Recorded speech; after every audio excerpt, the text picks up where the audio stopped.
महिलांनो, जर तुम्ही महाराष्ट्रातील एसटी बसने प्रवास करत असाल तर आतापर्यंत तुम्हाला तिकिटाचे पैसे 50% सवलत सुरू ठेवण्याची तर तुम्ही माहिती आतापर्यंत तुमच्यासाठी अत्यंत महत्त्वाचे आहे, कारण एसटी बसचे स्मार्ट कार्ड काढण्याबाबत नियम आता महत्त्वाच्या टप्प्यावर आला आहे. आधी एसटी 1 ऑगस्ट 2026 पासून अनिवार्य करण्यात आले होते, मात्र महिलांना आणि ज्येष्ठ नागरिकांना कार्ड मिळण्यासाठी अधिक वेळ मिळावा म्हणून ही मुदत आता सप्टेंबरच्या 2026 पर्यंत वाढवण्यात आली असून त्यामुळे अजून कार्ड काढले नसेल तर लगेच माहिती शेवटपर्यंत पहा आणि कार्ड नेमके कोणाला महिन्याला 50% सवलत कशी मिळते, कार्ड कुठे काढायचे, कोणत्या गोष्टी लक्षात ठेवायच्या आणि सप्टेंबर पर्यंत आपण एकदम सोप्या भाषेत समजून घेणार आहोत. सर्वांना आधी एक गोष्ट स्पष्ट करूया, महिलांसाठी महाराष्ट्र राज्य परिवहन मंडळ एसटी बसमध्ये महिला सन्मान योजनेअंतर्गत 50% भाडे सवलत देण्यात येते. ही सवलत मार्च 2023 पासून लागू करण्यात आली आहे. महाराष्ट्र शासनाच्या अधिकृत आर्थिक सवलतीमध्ये माहितीनुसार महिला प्रशासक एसटी बसच्या प्रवासात 50% सवलत दिली जाते. मात्र एसटी बसचे स्मार्ट कार्ड नव्या व्यवस्थेमुळे ही सवलत डिजिटल पद्धतीने देण्याची प्रक्रिया सुरू करण्यात येत आहे. आता असा प्रश्न आहे की एसटी कार्ड काढलं नेमकं काय? एसटी बस म्हणजे नॅशनल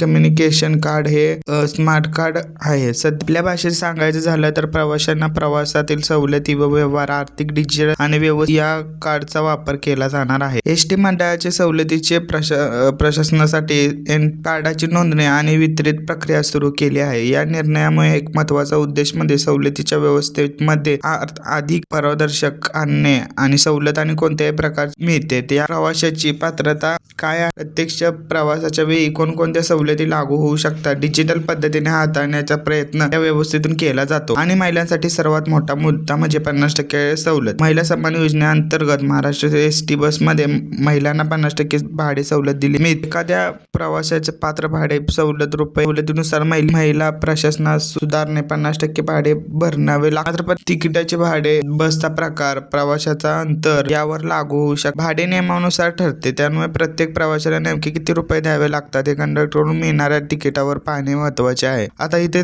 PCD कार्ड महत्त्वाचे का ठरते? यापूर्वी महिलांना सवलतीचा प्रवास करताना वेगवेगळ्या प्रकारचे अनोळखी ताणे केली जात होती. मात्र सवलतीच्या व्यवस्थेमध्ये डिजिटल स्वरूपात देण्याची कार्डचा वापर करून वाढवण्यात येत आहेत. सुरुवातीला 1 ऑगस्ट 2026 पासून महिला आणि ज्येष्ठ नागरिकांसाठी कार्ड सवलतीचा लाभ मिळण्यासाठी अनिवार्य जाहीर करण्यात आला होता. त्याच वेळी राज्यातील मोठ्या प्रमाणात कार्ड नोंदणी सुरू झाली होती. मात्र प्रत्यक्षात अनेक महिला ज्येष्ठ नागरिकांकडे कार्ड उपलब्ध झाले नव्हते. काही ठिकाणी नोंदणी कार्ड वितरित तांत्रिक प्रक्रियेमुळे अडचण असल्याने समोर आले, त्यामुळे परिवहन विभागाकडे अनिवार्य मुदतवाढ निर्माण होती. आता महत्त्वाची तारीख लक्षात ठेवा, सप्टेंबर 2026 पासून ही तारीख महिलांच्या विशेष महत्त्वाची आहे, कारण कार्डची अनिवार्य आधीची एक तारीख वगळून आता सप्टेंबरची तारीख देण्यात आली आहे. म्हणजेच कार्ड अजून काढलं नसेल तर शेवटच्या दिवसापर्यंत वाट बघण्याची प्रक्रिया घेणे योग्य ठरेल. या मुदतीसाठी माहिती जुलै 2026 पासून शेवटची प्रसिद्धित करण्यात आली होती. इथे गैरसमज दूर करणे खूप महत्त्वाचे आहे. NCNC कार्ड नियम आला होता, म्हणजे महिलांना 50% सवलत बंद झाली असा अंदाज. अधिकृत माहितीनुसार महिला सन्मान योजनेअंतर्गत महिलांना 50% भाडे सवलत सुरू आहे. मुदत मिळण्यासाठी वापरल्या जाणाऱ्या डिजिटल कार्ड व्यवस्थेशी संबंधित, त्यामुळे डिजिटल सोशल मीडियावर फिरणारे कोणतेही संदेश पाहून महिलांना घाबरून जाऊ नये. तुम्हाला जर सवलत सुरू ठेवायची असेल तर NCNC कार्ड प्रक्रिया पूर्ण करणे खूप महत्त्वाचे आहे. आता असा प्रश्न येतो की NCNC कार्ड कुठे मिळणार? एसटी बस महामंडळाची राज्यातील मोठ्या प्रमाणात नोंदणी विभागाकडे केंद्र उपलब्ध करून दिले आहे. जून महिन्याच्या 26 मध्ये जाहीर केलेल्या माहितीनुसार 4,000 पेक्षा जास्त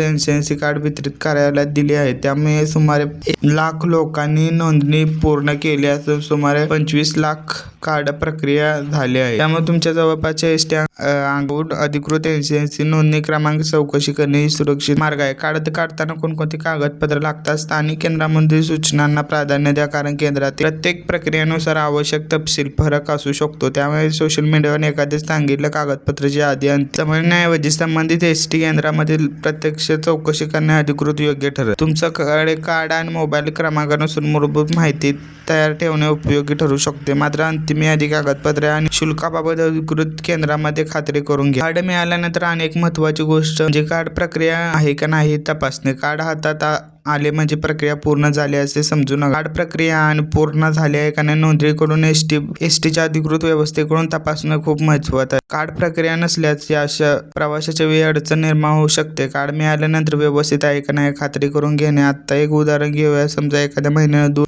महिलेच्या तिच्या गावातील जवळपास शहरातील एसटी अनेक वेळा प्रवास करताना लागतो. प्रत्येक प्रवाशाला तिला सवलत मिळेल असे नाही. एसटी कार्डची प्रक्रिया पूर्ण ठेवणे तिच्यासाठी आर्थिक सोयीचे ठरू शकते, कारण पुढील काळात सवलतीच्या प्रवासाचं कार्डचं महत्त्वाचं आहे. दुसरीकडे एखाद्या महिलेनं कार्ड प्रक्रिया अजून केलेली नसेल आणि ती शेवटच्या दिवसापर्यंत थांबली तर अशा वेळी गर्दी एकत्रित अडचण असल्यानं गैरसमज होऊ शकतो. म्हणून शेवटच्या तारखेपर्यंत वाट न पाहता लवकरात लवकर सुरक्षितपणे कार्ड काढून घ्या. तुम्हाला एक महत्त्वाचा प्रश्न पडला असेल की काढण्यासाठी पैसे लागतात. एसटी कार्डच्या शुल्काबाबत वेगवेगळ्या ठिकाणी माहिती प्रशंसित होत आहे. अशा वृत्तीमध्ये नवीन कार्डमध्ये 199 रुपये शुल्क नमूद करण्यात आले आहे. मात्र शुल्क रिचार्ज कार्डशी संबंधित इतर रक्कम भरताना सोशल मीडियावर अधिकृत व्हिडिओनुसार निश्चित करू नका. तुमच्या जवळपास अधिकृत एसटी केंद्रावर शुल्क प्रक्रिया करून घ्या. हा मुद्दा सांगत आहे कारण सरकारी योजनेच्या नावाखाली चुकीच्या माहिती या ठिकाणी प्रसिद्ध करण्यात येत आहेत. काही जण ऑनलाईन अर्ज करून कार्ड घरपोच देतो, सवलत देतो असे म्हणून सांगत आहेत.